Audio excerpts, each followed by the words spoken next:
ലോക്സഭയിലെ വഖഫ് ബിൽ ചർച്ചയിൽ പങ്കെടുക്കാതെ രാഹുൽ ഗാന്ധിയും പ്രിയങ്ക ഗാന്ധിയും ലോക്സഭയിൽ ഉണ്ടായിട്ടും രാഹുൽ ഗാന്ധി ചർച്ചയിൽ പങ്കെടുത്ത് സംസാരിച്ചില്ല.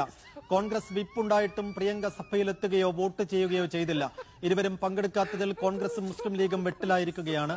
നേതാക്കൾ സംസാരിച്ചല്ലോ എന്ന് പറഞ്ഞ് ഒഴിഞ്ഞു മാറുകയാണ് പ്രതിപക്ഷ നേതാവ് വി ഡി സതീശൻ.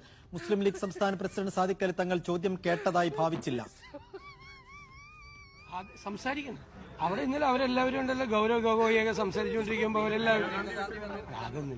അവരെല്ലാവരും കോൺഗ്രസ് പാർട്ടി കൊടുത്തിരിക്കുന്ന വിപ്പാണ്. അവരെല്ലാവരും ഒരു തീരുമാനം ഒന്നാണ്. കോൺഗ്രസ് പാർട്ടി ദേശീയ തലത്തിൽ എടുത്തിരിക്കുന്ന ഒരു ഏറ്റവും പ്രധാനപ്പെട്ട തീരുമാനമാണ്. ഈ ഇന്നലെ പ്രിയങ്ക ഗാന്ധി ഇതുമായി ബന്ധപ്പെട്ട ചർച്ചയിൽ പങ്കെടുത്തിട്ട് പോലുമില്ല.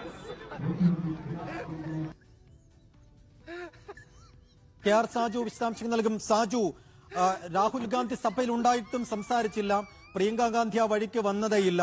ഈ രണ്ട് അസാന്നിധ്യങ്ങളും വലിയ തോതിൽ കോൺഗ്രസിനെയും യു ഡി എഫിനെയും ഇന്ത്യ മുന്നണിയെ ആകെ അസ്വസ്ഥമാക്കുന്നു, അല്ലെങ്കിൽ ആശയക്കുഴപ്പത്തിലാക്കുന്ന ഒരു ഘട്ടം.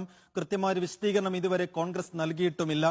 ഇത് മനസ്സിലാക്കുന്നിടത്തോളം മനഃപൂർവ്വം എന്ന് വെച്ചുകഴിഞ്ഞാൽ ക്രിസ്ത്യൻ കമ്മ്യൂണിറ്റിയെ കൂടി അവരുടെ കൺസേൺ കൂടി പരിഗണിക്കുക എന്ന അർത്ഥത്തിൽ ബോധപൂർവം നേതാക്കൾ മാറി നിന്നു എന്ന് കരുതണമോ, അതല്ല ഇത് ലൈറ്റായി വിഷയം ലാഘവത്തോടു കൂടി എടുത്തതിന്റെ ഒരു റിസൾട്ടായിട്ട് കാണണമോ?